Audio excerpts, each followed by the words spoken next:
안녕하세요. 가격 번역기 차파고의 에디터 마키입니다.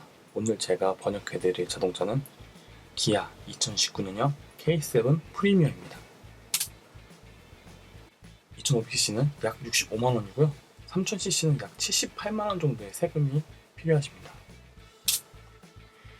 트림별 분석 먼저 해드리겠습니다.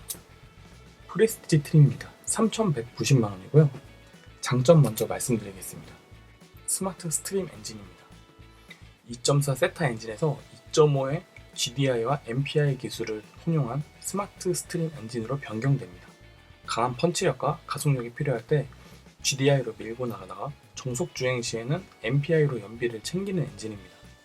엔진의 신뢰성을 말하기에는 아직 이르지만 그래도 터보 엔진보다는 유지비와 내구도 면에서 뛰어나지 않을까 생각됩니다. 마력이 좋은 2.5 엔진이라 8단 자동 변속기도 기본으로 들어갑니다. 다단 변속기가 연비에서도 좋고 가속감에서도 더 뛰어나니까 잘된 일입니다. 변속기 내구성에 대한 이슈가 있을 수는 있지만 아직까지 확인된 것도 없으니 일단 좋은 건 좋은 걸로 보자고요. 요즘 기아차 추세가 전방 충돌 보조와 차로 이탈 보조는 기본 트림부터 적용됩니다. 전방 충돌 보조도 그렇지만 차로 이탈 방지 보조가 장거리 운전 시에는 도움이 많이 되는 기능인데요. 특히 완만한 코너 주행 시에 차가 알아서 핸들을 살살 돌려주니까 손에 힘이 안 들어가서 좋습니다. 그러면 안 되겠지만 잠시 두 손을 핸들에서 놓아야 하는 경우에도 차는 차선을 잘 유지하고 가니까 안심이 되기도 합니다. 하이빔 보조 기능의 경우 주행 환경에 맞춰 자동으로 하이빔을 켜주는 기능입니다. 특히 가로등이 없는 어두운 국도에서 운전할 때 유용한 기능인데요. 하이빔을 켜서 다른 운전자에게 피해가 가지 않을까 하고 걱정하시는 분도 계시겠지만 실제로 사용해보면 반대편에 차가 있을 경우나 가로등이 있는 경우에 특히 전방에 빛이 좀 있다 싶으면 바로 꺼집니다. 매우 보수적으로 하이빔을 켜도록 세팅이 되어 있어요. 그러므로 하이빔 오토는 걱정 없이 켜고 다니셔도 되고 타인에게 방해될 일은 없습니다. 후방 주차 보조 시스템의 경우 아무리 강조해도 지나침이 없는 안전 옵션입니다. 후방 카메라가 있다면 후방 센서가 필요하겠어? 라고 생각하실 수도 있지만 제 생각엔 후방 센서는 꼭 같이 있어야 한다고 생각합니다. 카메라로 보는 것과 센서가 알려주는 건 확실히 다릅니다. 특히 양쪽 사이드의 경우 카메라의 왜곡 때문에 전적으로 후방 카메라만 보는 것보단 센서를 믿는 게 더 낫습니다. 아무리 운전에 능숙한 분이라고 해도 안전을 위해서 후방 센서는 필수입니다. 전방 주차 센서 역시 첫 차로 이 차를 구매하는 분들에겐 꼭 필요한 옵션입니다. 괜히 돈 아끼겠다고 전방 주차 센서 안 넣었다가 앞범퍼라도 긁힌다고 생각해보세요. 그 돈이 더 나갑니다. 전방 주차 보조 센서의 경우 주차뿐만이 아니라 좁은 골목길 통과 시에도 매우 유용하게 쓰이는데요. 차폭에 대한 완벽한 감이 없을 경우 전방 주차 센서로 감을 잡으시면 됩니다. 운전석 조수석뿐만 아니라 뒷좌석까지 세이프티 파워 윈도우가 기본 적용됩니다. 현대 기아차가 원래 세이프티 파워 윈도우에 매우 박한 편인데요. 이번엔 웬일인지 기본 트림부터 기본 적용해줍니다. 매우 장족의 발전이라고 볼 수 있습니다. 세이프티 파워 윈도우는 원터치로 작동하기 때문에 내려가는 것뿐만 아니라 올라가는 것도 한 번만 당기면 자동으로 올라갑니다. 세이프티라는 이름이 붙은 이유는 올라가는 중간에 사람의 신체가 닿으면 자동으로 멈춥니다. 창문이 목이나 팔을 누를 일은 없다는 겁니다. 풀 LED 헤드램프의 경우 광량도 광량이지만 시인성에서 확실히 뛰어납니다. 빛이 명확하게 앞으로 나가기 때문에 멀리까지도 밝고 색 온도도 프로젝션과 같은 노란 빛이 아니라 하얀색이라서 LED DRL가 컬러가 맞아서 이쁩니다. 자기가 밤눈에 어둡다 싶으신 분들은 안전을 고려하셔서도 LED 헤드램프를 다시는 게 좋습니다. 사이드 미러는 기본 LED 방향 지시등이 들어가 있고 비가 오거나 눈이 왔을 때 물기가 금방 마르라고 열선 적용되어 있습니다. 유리 각도도 조절되는 거라서 접히는 건 당연히 자동으로 접히겠죠. 이중 접합 차암 글라스의 경우 눈에 확 띄는 옵션은 아니지만 외부 소음 차단에는 매우 뛰어난 옵션입니다. 허구한 날 휀더 방음하고 하부 방음하고 본넷 방음해봤자 차암 글라스 앞에서는 번데기가 주름 잡는 격이라고 볼 수 있습니다. 웬만한 방음보다 차암 글라스의 적용 유무가 오히려 더 중요할 정도니까요. K7의 경우 중대형 고급 차량이라 차암 글라스를 앞유리뿐만 아니라 앞좌석 좌우에도 깔아주었습니다. 계기판의 속도계가 일반 바늘 타입이긴 합니다. 하지만 가운데 있는 정보창의 경우 4.2인치 컬러 LCD가 기본 적용돼요. 물론 풀 LCD 계기판이 좋긴 하겠죠. 4.2인치 컬러 계기판도 그래도 될 건 다 됩니다. 특히 이번 K7의 핵심 기능인 후측방 모니터 기능의 경우 풀 LCD 계기판이 아니어도 4.2인치 계기판에서도 다 작동이 됩니다. 이제 뒷차가 아무리 하이빔 쏘고 다닌다고 해도 무서울 게 없습니다. ECM 룸미러가 알아서 광량을 줄여주니까요. 거기에 전자식 룸미러가 되면서 하이패스도 같이 적용됩니다. 요즘 하이패스 아무리 작고 싸다고 해도 깔끔한 순정 하이패스만한 게 없습니다. 시트에 가죽이 둘러지면서 열선 기능이 추가됩니다. 열선 시트의 경우 추운 대한민국에서는 필수적인 기능인데요. 겨울에 운전해보시면 아시겠지만 아무리 난방을 세게 틀어도 엔진이 열받지 않는 이상 따뜻한 바람이 나오려면 시간이 좀 걸립니다. 그럴 때 열선 시트가 톡톡히 역할을 해줍니다. 현대 기아차 열선 시트가 그리고 생각보다 엄청 뜨끈한 편이라 몸 지지는 거 좋아하시는 분들에겐 꽤 마음에 드는 온도까지 올라갈 겁니다.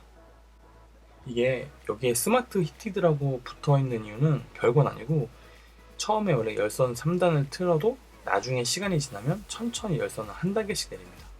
이게 열선 한 단계씩 내리는 이유가 처음에 너무 장시간 뜨겁게 해놓으면 사람이 저온화성이나 온열 손상 같은 걸 입을 수 있거든요. 그래서 이제 조금씩 한 단계씩 열선 단계가 내려갑니다. 이거를 이제 스마트 히티드라고 붙인 거예요. 통풍 시트의 경우엔 여름엔 필수인 옵션인데요. 통상적으로 운전자가 동승자보다 운전우린에서 체온이 한 1도 정도 더 올라간다고 합니다. 그럴 때 에어컨만 가지고는 이 체온을 낮추기가 쉽지가 않겠죠. 통풍 시트의 경우 시원한 것도 있지만 등과 엉덩이에 땀이 안 차게 도와주니까 쾌적하면서 확실히 유리합니다. 저 같은 경우 초봄부터 늦가을까지 통풍 시트를 쓰는데요. 시원한 것도 있지만 쾌적해서 좋습니다. 동승석 워크인 스위치의 경우 조수석의 시트를 운전자가 쉽게 조정할 수 있는 기능인데요. 동승자가 잠들었을 경우 워크인 스위치로 시트 포지션을 조정할 때도 유용하지만 조수석 뒷자리에 상석에 앉아있는 분을 위해서 조수석을 앞으로 당길 때 유용합니다.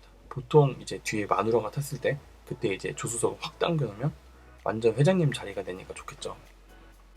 스마트 키의 경우 여성분들에게 특히나 편리한 옵션인데 여성분들의 경우 자동차 키를 주머니보단 가방에 넣고 다니는 편이잖아요. 일반 폴딩 타입 키라면 차문을 열 때마다 일일이 가방에서 꺼내가지고 문 열고 시동 걸고 가방에 넣고 하는 동작을 하셔야 되는데 스마트 키라면 뭐 그럴 필요 없겠죠. 가방 만들고 그냥 바로 차문 열면 되니까, 그리고 시동도 바로 걸면 되니까 이게 은근히 편합니다. 또한 스마트 트렁크의 경우 키를 소지한 상태에서 트렁크 뒤에 서 있으면 스프링 탄성을 이용해서 자동으로 트렁크가 열리는 기능을 말하는데요. 마트에서 두 손 가득 장을 보았을 때 마땅히 스마트 키로 트렁크를 열기가 힘들잖아요. 이럴 때 이제 스마트 트렁크 기능이 있다면 자동으로 트렁크가 열리는 애가 매우 편하겠죠. 핸들에 가죽이 둘러지면서 열선 기능이 추가되는데 열선 핸들이 겨울에는 정말 꿀 기능입니다. 특히 수족냉증에 고생하시는 분들은 아침마다 꽁꽁 얼어붙은 핸들 잡는 거 정말 고역이잖아요. 열선 핸들의 경우 작동만 하면 생각보다 빨리 온도가 올라가니까 두 손으로 핸들을 꼭 잡고 운전하게 됩니다. 이게 엄청 따뜻하니까요. 이게 또 두 손으로 꼭 잡고 운전하다 보니까 안전운전에도 큰 도움이 됩니다.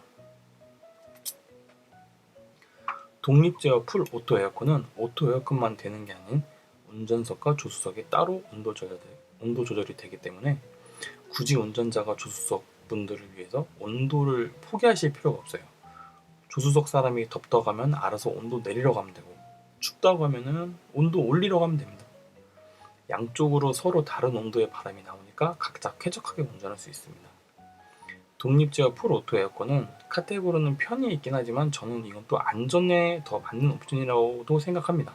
왜냐면 운전자가 차량 내 온도 조절을 하느라 온도 맞추고 풍량 조절하고 정신없이 운전할 필요가 없어요. 그냥 내가 원하는 온도만 맞춰놓고 운전하면 됩니다.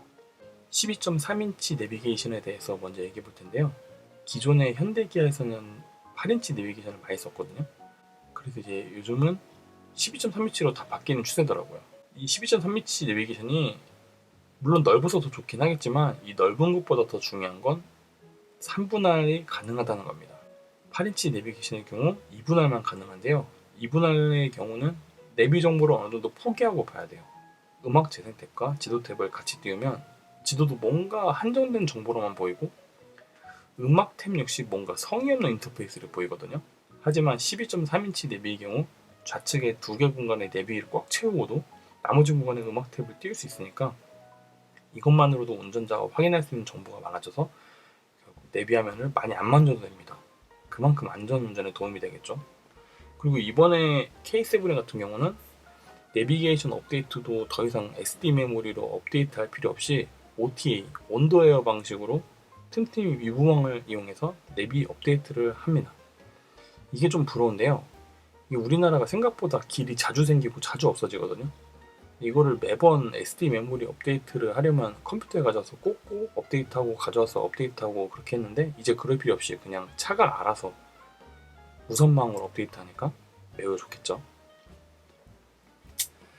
프레스티지 트림 단점을 말씀드리겠습니다. 일단 흔히들 얘기하시는 CMDPS, 이게 좀 단점이긴 합니다. CMDPS라는 게 스티어링 컬럼에 전자식 파워 모터가 들어가 있어서 CMDPS라고 하는데요. 사실 전 이 CMDPS가 그다지 단점이라고 생각하지 않습니다. RMDPS인 차량도 제가 몰아보긴 했는데 CMDPS하고 무슨 차이인지 정말 알아채기가 힘들어요. 마치 뭔가 이 코카콜라와 펩시콜라를 블라인드 테스트하면 사람들이 다 못 구별하잖아요. 이런 것 같은 건데 그래도 뭔가 이 RMDPS인 차량을 좀 장시간 운전하다 보면은 이게 그래도 이 느낌이 RMDPS인가 싶은 건 좀 있긴 합니다. 그래서 만약에 RMDPS가 조금 그립다 싶으신 분들은 CMDPS가 단점이라고 말할 수도 있을 것 같아요. 만약에 CMDPS가 아닌 RMDPS가 필요하시다? 그러면 엔진을 3.0으로 업그레이드 하시면 됩니다. 수동식 틸트 텔레스코픽이 K7급이 아니라면 욕먹을 일은 아닙니다. 근데 이 차가 K7이기 때문에 이게 단점입니다. K7은 고급형 중대형 차량이잖아요. 이게 핸들 위치를 수동으로 일일이 조절해줘야 되는 게 좀 불편하긴 합니다. 이게 아마도 메모리 시트 기능하고 연동해서 하려고 옵션으로 빼놓으려고 이렇게 빼놓은 것 같긴 한데 그래도 이렇게 파는 거는 조금 아쉽긴 하네요. 스마트 트렁크의 경우 스마트라고 써있긴 하지만 솔직히 그냥 스프링 탄성으로 열리는 수동 트렁크 같은 거라고 생각하시면 됩니다. 이게 오토 트렁크라고 말하면 그냥 맞는 말 같은데 이게 왜 스마트란 말을 붙인지 모르겠어요. 이게 스마트 트렁크가 자동으로 열리긴 하는데 닫는 거는 사람 손으로 그냥 눌러서 닫아야 됩니다. 이게 트렁크를 손으로 닫는 게 뭐가 문제가 돼? 라고 생각할 수 있는데 이 차가 이제 K7이니까 문제예요. K7인데 수동 트렁크다? 이게 좀 아쉽지 않나요? 모든 트림에 LED 헤드램프를 기본으로 적용해 주었는데 야 정말 이게 대단하다. 어떻게 LED 헤드램프를 전 트림에 다 넣지라고 생각했는데 보니까 턴 시그널 같은 경우는 일반 전구로 나왔습니다. 세상의 차의 모든 부분이 LED인데 가장 많이 사용하는 턴 시그널을 모닝 같은 전구를 썼다는 게 전 이해가 안 갑니다. 이왕 전 트림 기본 적용하는 거 다른 건 몰라도 턴 시그널만큼은 LED 적용해줬어야죠. 통풍 시트도 이왕 넣어주려면은 조수석까지는 좀 같이 넣어줬으면 좋았을 것 같은데 치사하게 운전석만 통풍 시트입니다.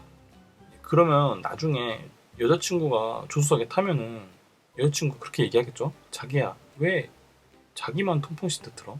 내 자리는 왜 통풍 시트가 없어? 그거 왜 이래? 헤어져. 이러면 기아차가 책임질 겁니까? 우리는 여자친구가 생길 일이 없다고요?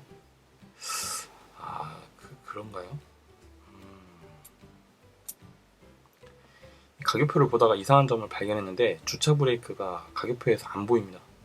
이게 무슨 방식으로 되는지 안 보여요. 내가 이게 잘못 봤나 하고 눈 씻고 찾아봤는데 안 보이길래 잘 봤더니 이 상위 트림인 노블레스에서는 전자식 파킹 브레이크더라고요. 그러면 이게 프레스티지는 아주 당연하게 풋파킹 브레이크라는 뜻입니다. 스마트 크루즈 컨트롤이랑 묶어서 팔려고 풋파킹 브레이크를 넣는 건 이해가 가는데 그렇다면 노블레스에서는 스마트 크루즈 컨트롤을 끼워주지도 않으면 전자식 파킹 브레이크도 안 들어온다는 뜻이잖아요. 왜 이런 걸로 트림 차별하는지 모르겠어요.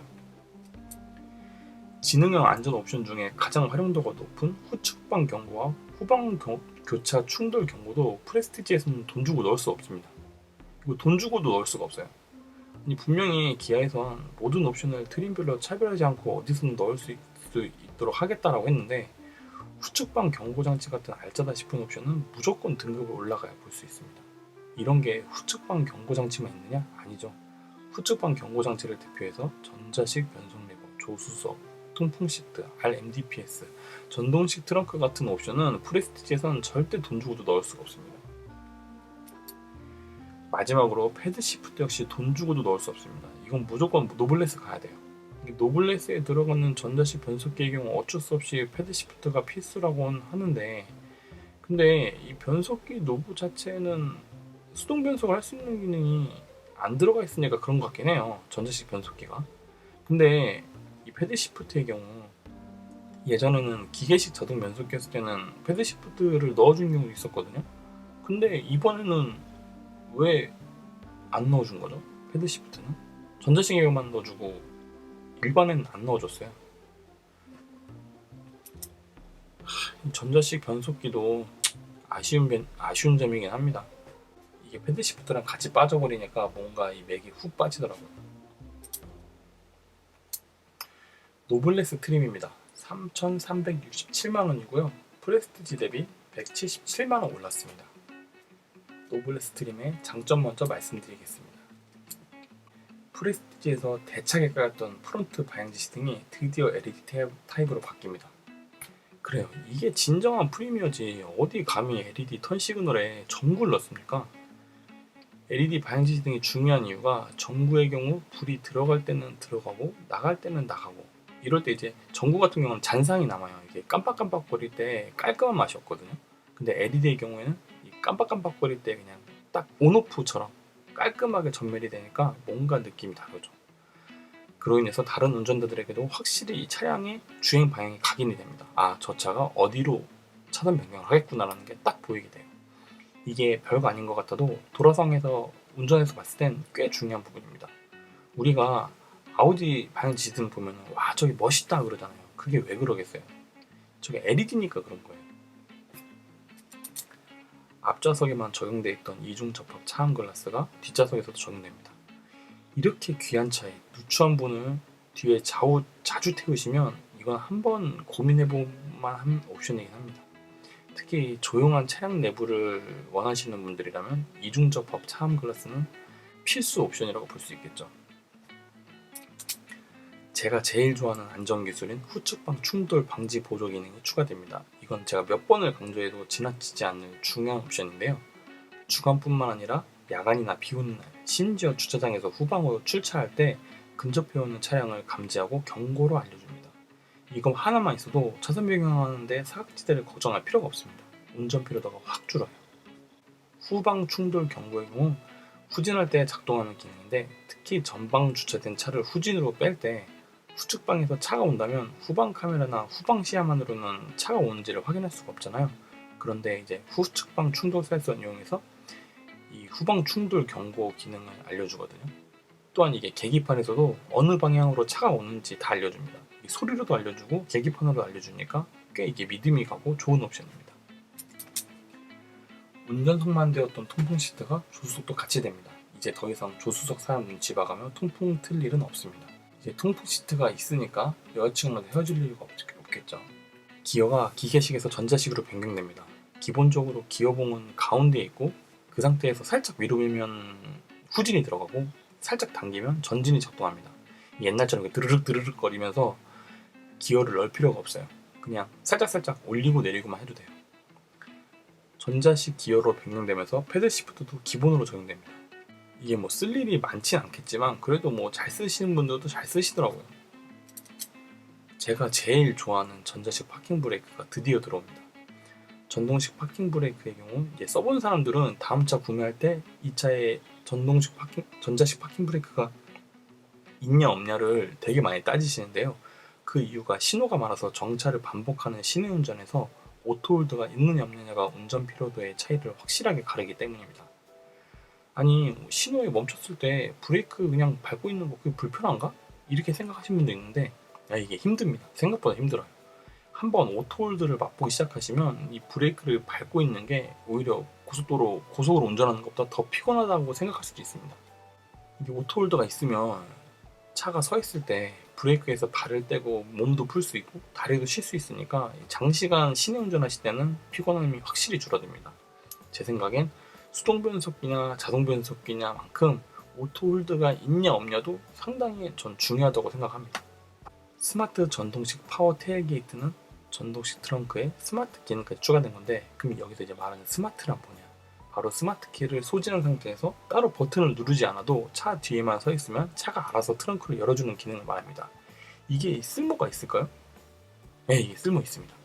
단적인 예로 양손을 사용할 수 없는 경우가 있는데, 특히 대형마트에서 장을 보거나 아이를 안고 있는 상태에선 스마트 키를 찾아서 트렁크를 열기 쉽지 않잖아요. 근데 이제 전동식 트렁크가 있으면 차 뒤에 가만히 서 있으면 알아서 트렁크를 열어주니까 이게 짐을 넣고 빼기가 편하겠죠. 또 이제 이게 고급차다 보니까 트렁크 닫는 것도 당연히 전동이어야 할 거고요. 노블레스 트림의 단점을 말씀드리겠습니다. 일단 177만원 가격 상승한 거에 비해서 뭐가 바뀌었는지 냉정하게 따져보면 턴 시그널이 LED로 바뀌고 후측 반경고, 통풍 시트, 전자식 변속 레버, 패들 시프트, 전자식 파킹 브레이크, 세이프티 트렁크 정도가 새로 들어온 거긴 한데 이 177만원 오른 거에 비해서 조금 아쉬운 감이 있습니다. 차라리 저는 이럴 거면 차라리 한 200만원 올려놓고 스마트 크루즈 컨트롤까지 같이 그냥 껴줬으면 좋았을 것 같은데, 또 이제 스마트 크루즈 컨트롤은 또 옵션으로 넣어야 되죠. 그게 좀 아쉽더라고요. 이게 전 트림에서 옵션을 차별화하지 않고 넣을 수 있게 해준다고 했는데, 물론 이게 좋은 말이긴 한데 그래도 이렇게 기본으로 좀 스마트 크루즈 컨트롤 같은 거는 좀 넣어줬으면 좋았을 것 같거든요. 근데 이거는 노블레스에서는 스마트 크루즈 컨트롤은 따로 돈 주고 넣어야 되더라고요. 가장 뜬금없는 게 이거 오토 디포그인데 이거 성에 제거하는 거거든요. 근데 이게 그렇게 어려운 기술도 아니고 별거 아니에요. 근데 이거를 왜 노블레스에서는 넣을 수 없는지 모르겠습니다. 아니 2.5 엔진은 뭐 성에가 안 차나? 엔진이 덜 뜨거워서? 뭐 그런 거 아니잖아요. 근데 왜 이거를 노블레스에서는 돈 주고도 못 넣겠는지 모르겠어요. 하여튼 이 노블레스가 뭔가 제 돈을 다 주고 사도 뭔가 찝찝함이 좀 남아있는 아쉬운 트림이긴 합니다. 3.0 노블레스입니다. 3,593만원이고요 2.5 노블레스 대비 226만원이 더 비쌉니다. 장점 먼저 말씀드리겠습니다. 이 차가 가장 중요한 게 뭔가요? 엔진입니다. 옵션이니 뭐니 해도 역시 엔진만큼 운전할 때 몸에 확 닿는 게 없거든요. 거기다가 이 V6 같은 경우는 4기통에서 6기통으로 바뀌는 거죠. 이 변화폭이 굉장히 크다고 말할 수 있는데, 물론 이 3.0 엔진의 연비가 좀 낮긴 해요. 그래도 역시 6기통은 6기통, 3.0은 3.0입니다. 매일 주구장창 까이던 CMDPS가 RMDPS로 변경됩니다. 파워 스티어링의 모터 위치가 운전자와 가까운 핸들 쪽에 있는 게 CMDPS고 차량 구동부와 가까이 있는 게 RMDPS인데요. 솔직히 저는 그 둘의 구분을 정확히 할 수는 없지만 그래도 뭔가 RMDPS 쪽이 더 쫀쫀한 느낌은 분명히 있습니다. 이걸 단점이라고 봐야 될지 모르겠는데, 소렌토 기준으로 보면은 소렌토는 2.0에서 2.2로 바뀌는데 한 15만원만 더 주면 됐거든요. 200cc 오르는데 15만원만 더 주면 됐다는 거죠. 근데 K7은 2.5에서 3.0으로 500cc 올라가는데 무려 266만원이나 줘야 됩니다. 오케이, 여기서 66만원은 RMDPS 값이라고 칩시다. 그렇다면 500cc 올라가는데 200만원 상승은 좀 너무 많이 올라간 거 아닌가 싶어요. 아, 이게 6기통으로 바뀌어서 200만원 오른 거라고요? 아, 몰라. 근데 그건 모르겠고 어쨌든 엔진 올라가는데 값이 너무 많이 오른 것 같긴 해요. 거기다가 226만원이나 올랐으면 이 스마트 크루즈 컨트롤이나 전자식 기계판이라도 좀 껴줬으면 좋았을 것 같은데 이제 그런 거 없어요. 그냥 엔진만 올라오고 RMDPS만 껴줬는데 226만원이나 오른 겁니다. 전 이게 좀 아쉽습니다. 3.0 시그니처 3,799만원입니다. 3.0 시그니처 트림입니다. 3,799만원이고요. 노블레스 3.0 대비 206만원 올랐습니다. 장점 먼저 말씀드리겠습니다. 퀼팅 나파 가죽 시트가 적용되었는데요. 이 3.0 시그니처의 최고 장점은 여기 있는 모든 옵션들은 2.5에서는 절대 돈 주고도 넣을 수가 없습니다. 아주 귀중한 옵션들만 모아놓은 트림이라고 보시면 돼요. 특히 가장 눈에 띄는 게 퀼팅 나파 가죽 시트와 운전석 전동 익스텐션 시트인데요. 나파 가죽 좋은 거야 뭐 두말할 필요 없고, 제가 좋게 보는 건 바로 익스텐션 시트입니다. 물론 스웨이드 내장재도 무시할 수 없죠.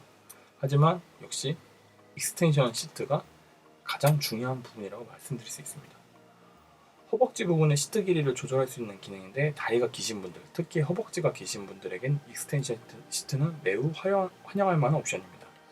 자동차 시트라는 게 최대한 사람의 체중을 분산할 수 있도록 몸과 닿는 면적이 많을수록 좋은 건데, 익스텐션의 경우 허벅지 부분의 시트가 길이가 늘어나니까 허벅지를 받쳐주기 때문에 장시간 운전 시에 하반신에 오는 무리를 최대한 덜 수 있습니다. 역시 차는 시트가 중요한 거거든요. 운전석 허리 지지대 역시 네 방향으로 조절 가능하기 때문에 허리에 맞추기 매우 좋습니다. 3.0 시그니처 트림의 단점입니다. 솔직히 까놓고 봅시다. 이거 시트 바꾸고 크렐 오디오 좀 넣는데 206만원 오른 게 말이 됩니까? 너무한 것 같아요. 나파 가죽 시트야 뭐 그렇다고 치는데, 운전석 익스텐션 시트 넣는 것 때문에 조금 비싸진 거, 오케이, 그것까지도 이해해봅시다. 아니 근데 그래도 그렇지, 크렐 오디오 이게 물론 나쁜 오디오는 아니었는데 그래도 이게 206만원 오를 만큼의 좋은 오디오인지는 잘 모르겠어요.